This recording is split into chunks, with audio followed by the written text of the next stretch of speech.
pagka ikaw may pananalig sa Diyos, Totoo yan. talaga hindi ka pa babayaang Magutom. Ibig sabihin, nanalangin si nanay. wala kamang hindi ka man makakain sa isang meal. Mm-mm. Sa susunod na mga meron. May magbibigay or may blessing. Ganun lang yan.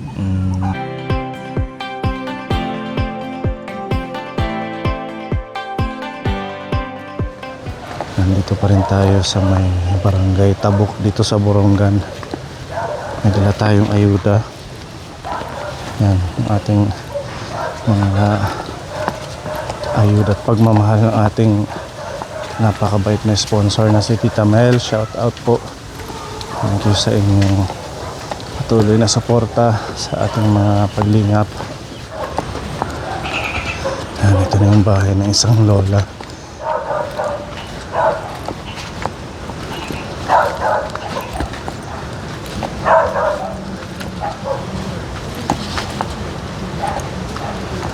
Paupay. Magandang hapon.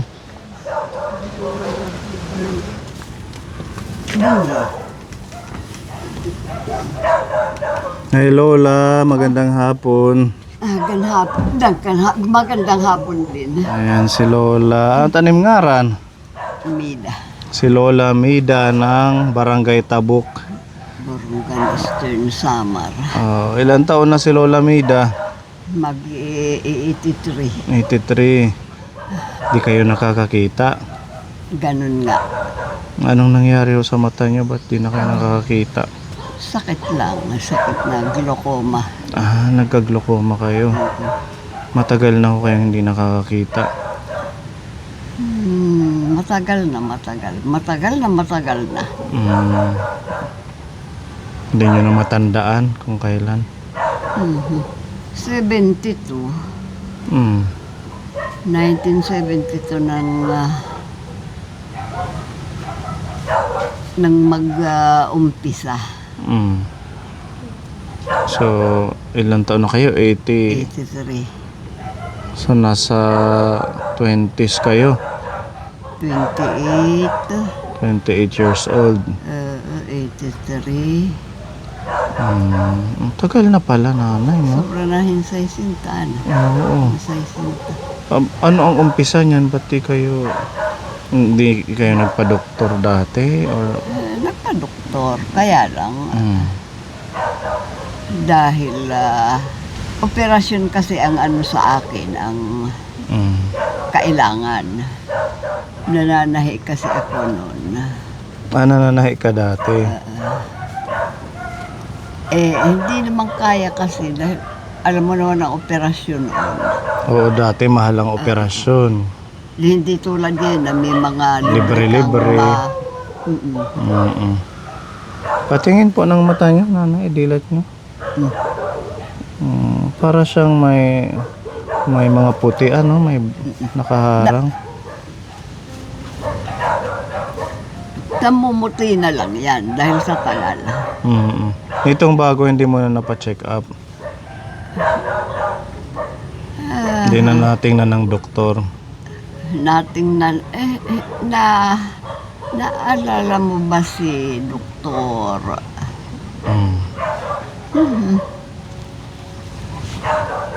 Naging sa ospital yun si... Doktor Samura? Hindi, Doktor Montes? hindi, espesyalista sa mata yun. Ay, noon. Hindi pa doktor sa mata si Montes noon. Yung una, Sika, bago siya. Hindi ko na matandaan yun. hindi ko matandaan ang pangalan.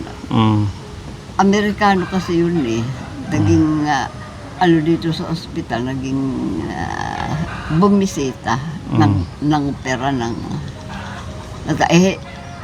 hindi na nga pwede, hindi na pwedeng operahan dahil wala nang magagawa. Kasi itong glaucoma kasi, kung nakakakita ka pa, pwedeng operahin. Pwede.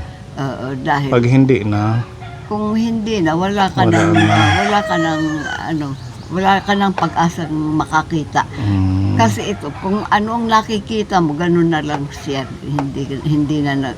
Hindi na liliwanag, hindi na, Hindi ka na makakakita. Ano ba yan sa dugo, nanay? Or sa ugat nga. namamana yan sa pamilya, ganon? Ang tatay ko kasi hindi rin nakakita, nabulag din yun. Ilan kayong magkakapatid?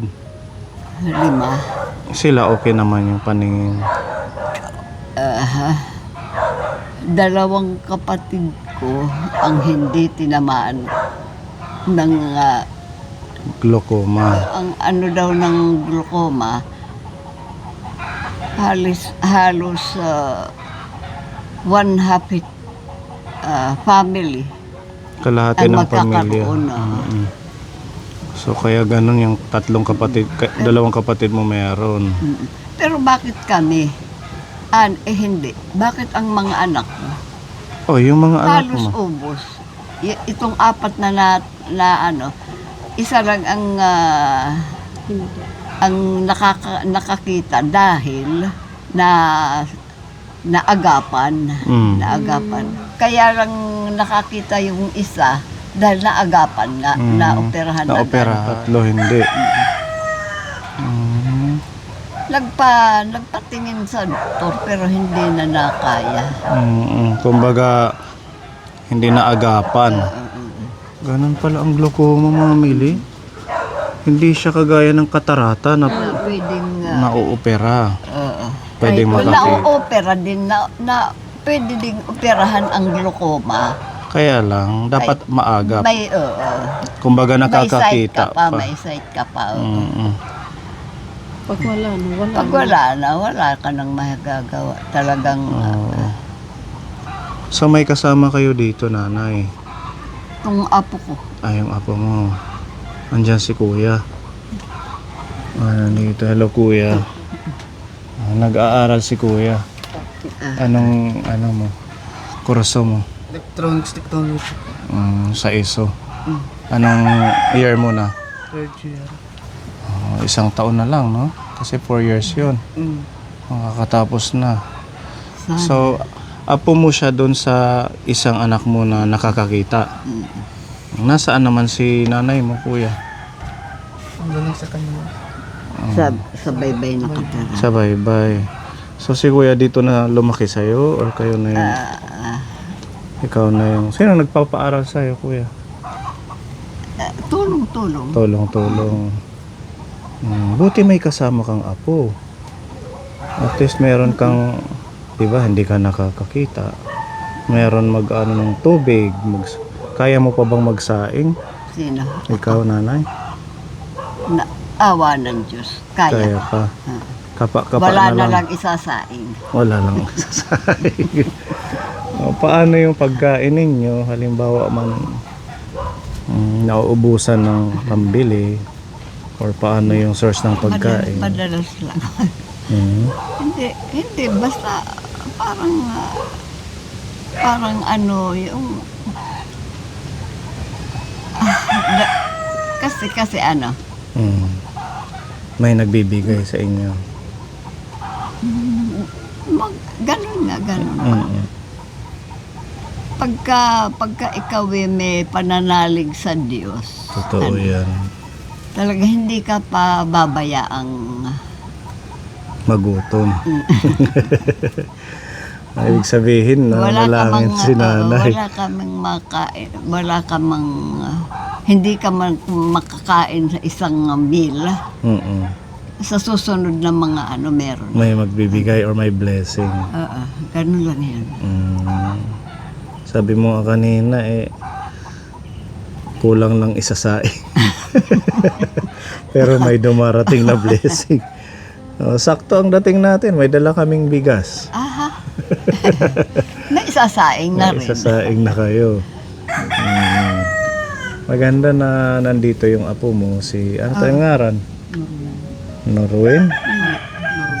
Oo, kasi naaalalayan kayo. So itong tinitirhan nyo sa inyo, nanay. Yung Ito. lupa, Nag-uupa lang. nag-uupa kayo. Magkano yung upa ninyo bawat buwan? 200. Pwede na. Tapos mura lang. Meron kayong pension sa senior. Iyon lang ang iyon ang masasabi kong iyon ang inaasahan ko.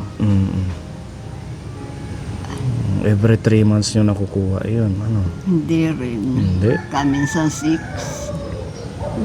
Kaya ganun din Ang na. ano talaga nun, Mm.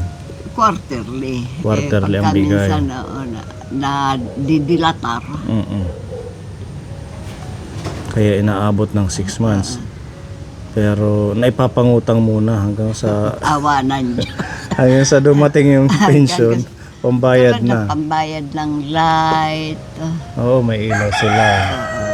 Kaya kailangan talagang may ano kayo, yung kahit kunting pera. Yung mga anak nyo nagbibigay sa inyo.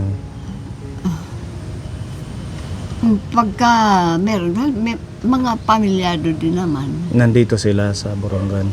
Asa Maynila. Nasa Manila. Matagal nang hindi nyo nakikita. Yung isang noong isang taon umuwi dito yung bunso ko. May asawa din yun, parehong bulag. Silang dalawa mag-asawa. Kasi basta to panera birds of the same feather flocks together. Nagkagustuhan. Siguro ang mga trabaho nila sa Manila mga nagmamasahe. Oo, kasi yun yung usual na nakikita kong kaya mga lang trabaho. kaya lang dahil may mga anak nagsisipag-aral. Pero bihira na makapagbigay din sa inyo. Oo. Yung mga ano na lang siguro yun, yung mga sobra nila. Kasi may mga anak pa lang nag-aaral. Hindi mo naman maanuhan dahil mga bata pa yung sa bagay, nasa grade school pala yung anak ng bunso ko. Kaya lang hindi na maaari na yung gastos ano. Ayan yung bahay nila Kapone. Dalawa sila ng apo niya, si Kuya Noriel, Ruin. Tabi ito ng bukid ano. Ayan yung bukid dito Kapone oh. Buti hindi ho, pag naulan hindi na diretso dito yung tubig or mataas naman. Sinasara naman ang pinto. Hindi pagka yung malakas ang dito ang mula sa bundok dito Dire-diretso dito. Tapos pababa ano. Yung asawa mo pala, saan? wala na. Wala na. Matagal na. Ayan si Nanay Mida Capone. Ang ating bagong senior na nakilala. Taga Barangay Tabuk. So yung kalusugan mo okay naman? Maliban sa mata? Wala kayong maintenance, gamot na iniinom? Hindi ako nagpapatingin sa doktor para wala akong sakit. Parang si Mami Lee. Hindi nagpapadoktor, nagpapacheck up para hindi malaman ang sakit. Oo nga naman, di ba? Kasi pag nalaman mo ang sakit mo na nagpa-check up ka, wala kang pampagamot, may stress ka. Napakasimple lang. Pero maganda pa din na na-check up kayo. Di ba? Kasi may edad na. Makita kung mataas man lang ang sugar or na dapat bawasan sa kanin. 2 beses ako na ng sugar. Okay lang naman. Okay naman. Hindi naman kayo high blood. Low blood. Low blood. Na-high blood ako pagka nagagalit ako. Dapat huwag na lang kayong magagalit. Ganyan lang. Nakikita ko si nanay masayahin. Ay nako, bakit ka mag Kahit ganito yung sitwasyon nyo, happy-happy lang kayo. Oo. Huwag ka hindi naman ako magkakapera pagka Mm-mm. Wala rin naman mangyayari pag nagmumukmuk ka. Buti na lang. Mas maganda palagi masaya. masaya lang kasi Matuto ka. nakakagaan ng pakiramdam. Oo. Kasabihan nga yung laughter daw is The best Habis therapy. medicine. Ano tayo? Therapy. narinig ko yun. Laughter is the best medicine. May sinabi siya kayo, mga English yung kay nanay. Ano ba yung isa? Birds, ano? Ano ba? Birds of the same feather flocks together. Magaling kayo mag-English, nanay. Ano? Talagang dati, ano kayo? Sa pag-i-English or... Kasi naman, nakatungtong din naman ako ng first year. Hindi ko lang natapos. Nag-first year high school kayo. Dito na sa Borongan. Oo. Taga dito talaga Dito. kayo. Oo. Wala kayong lupa? Kasi sabi mo, inuupahan nyo ito. Wala kayong sariling lupa. Meron kami dati. Kaya lang ngayon. Di nung siguro mga 16 ang edad ko, punta ako sa Maynila dahil lang nga sa kahirapan, nagpakatulong. Di pero ang nanay ko nananahin dati yun. Ngayon, nung magtagal na ako doon sa imbis na ako ang umuwi dito, ang mga magulang ko, nag-transfer kami sa Maynila. Di, may mga ano kami noon, may Property, lupa. nga taghigligot. Oo, yung maliliit lang na lupa. Dito rin sa Tabuk. Sa Tabuk, yung ng nanay ko, doon sa tapat ng St. Joseph.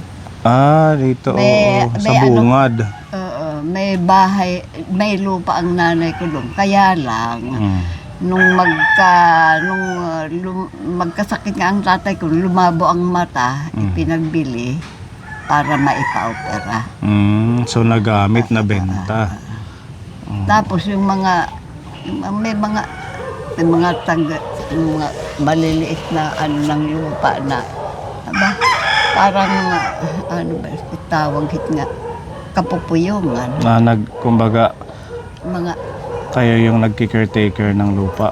Dire po yung Share. Meron silang share ng lupa. dahil di nasa Maynila kami siguro ang akala nila na hindi na kami makakawin dahil talagang mahirap kami. Nagkataon naman dahil mga naghahanap buhay, din ng pasahe Pabalik. Nung umuwi na kami dito, wala na visa kahit makitid, kahit maliit na pagtatayo na lang ng bahay, wala na kaming inabot. Anong nangyari? Binenta nila? Pinagbibili ng mga Hindi kayo inabisuhan na ito yung share nyo or paper? Kasi bago ibenta yan, may pipirmahan na lahat nag-a-agree. Wala na. wala. Na-bypass na kayo. sa bagay no lang pa. Kasi siguro wala na silang pag-asang pa nga kami. So wala nangyari, naubos yung Naubos. lupa. Kaya wala na kayong sariling lupa ngayon. Wala na. Walang natira kahit kapraso. Oo nga. Pero hindi bale, importante buhay ka Totoo yan, Hindi mo naman yan Hindi mo madadala yung mga madadala. kalupaan. Pagka namatay naman ang tao, pare-pareho. Oo, iisang space lang ang pagkakasyahan. Nanay. Ang malaga dyan, meron kang magandang ginawa Talaga. habang ikaw ay nabubuhay. walang mabuti kundi iyon. Tsaka syempre yung pagmamahal mo sa ating Diyos Oo. Una sa lahat yun.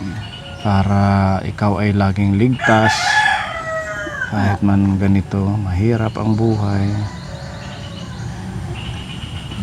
Basta sa akin, basta buong pananalig mo sa Diyos.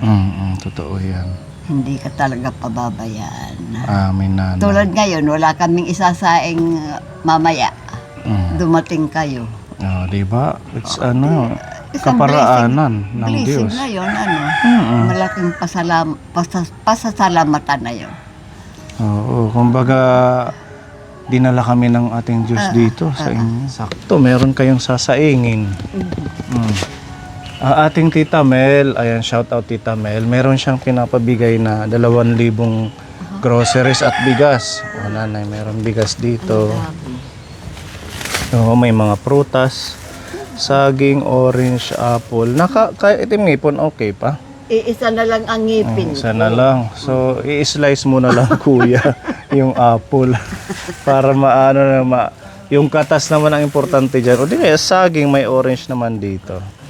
Ayan, bigay ni Tita Mel. At ito, di ba? Sakto talaga. Meron Ang kayo. dami naman. Opo, nanay. Mga timplahin nyo.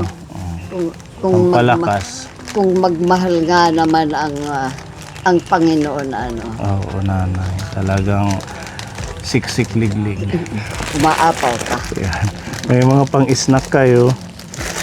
Mga biskwit. May tinapay, medyo na pipi na ng konti. Kaya, ang pagdala ni Mami naipit. Sorry. Okay lang po naipit. Ay, hindi naman. Pag napunta sa tiyan, halo-halo naman. Inunguya mo pa naman kasi naman yun.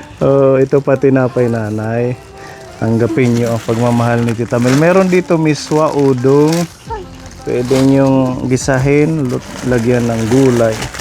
Tapos may mga extra na pang ulam. Basta, hindi ko Biskwit. alam kung ano masasabi ko pa. Overwhelmed si nanay sa ating blessings, Tita Mel. May gatas dito, adult na Bear Brand at saka may Milo. Ito naman po sabon. Nanay, sabon na pangligo. May dako didigindara nga mansan ay epicacent oil pag masakit yung mga dito, pwede mong pang banyos. Nandito sa loob ng plastic Tapos ito mga gamit sa pangluto, sibuyas, bawang, may oatmeal. Ito bagay ito sa iyo. Kumakain ka ng oatmeal. Para siyang lugaw, nanay. Yan, at saka yun miyaw daman. Oo. Yung alaga. Yan, meron pang mga tuyo, Nag-iisang alaga. suka, Ang dami. may kape. Paano nyo na-provide? Ngayon, kangina lang kami kumanhi. Tapos, ngayon bit-bit nyo na yan. Ganon kabilis ang team ng mga blessings. At saka syempre sa tulong ng ating sponsor, si Tita Mel. Nasa Dubai po siya. Isama niyo siya sa prayers, nanay. Maging malusog lang siya para makatulong pa sa iba. Ayan, madami po yan. Para meron kayong pagkain at bigas, di ba? Hallelujah.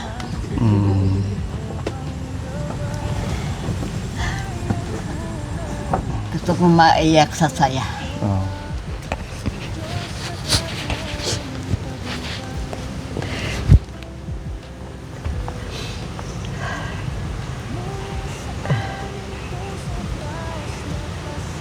Gusto kong magpasalamat ng madami. Sana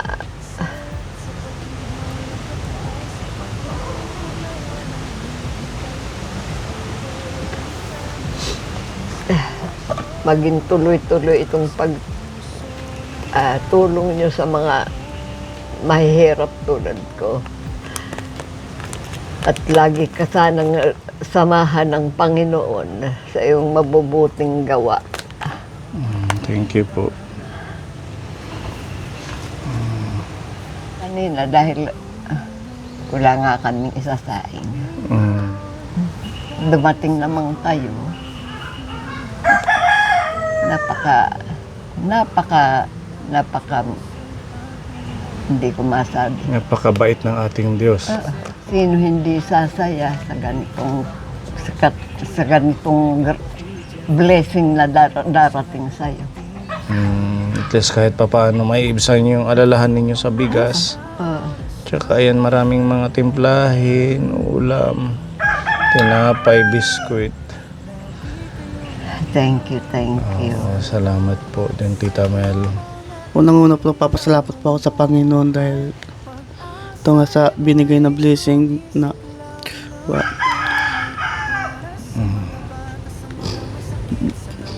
kayo yung ginawang instrumento para makatulong sa amin.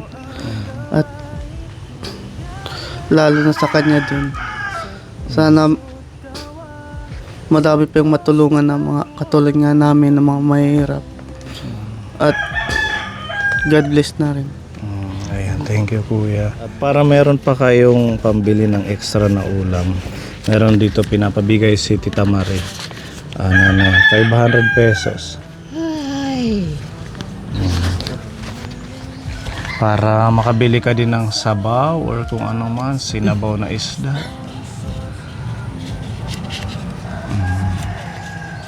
kundi puro pasalamat. Nganhikam mo hastagad mo nga bendisyonan la kamo magkusog nga panlawas nga maka kay daraha iyo na ano.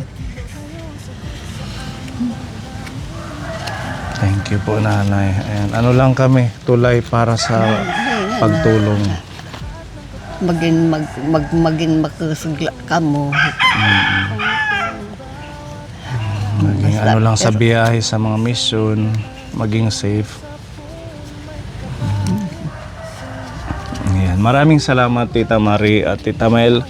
Ayan, malaking tulong ang ating pagbisita kila nanay. Ano nanay? Salamat.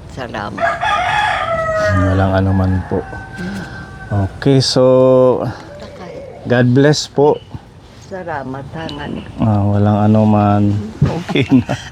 Kumain na kayo ngayong tanghali. God bless sa inyo. Maraming salamat sa ating mga sponsors. Nagdanda kami Ginoo iyo kaglakat. Mula sa aming puso taos na pasasalamat.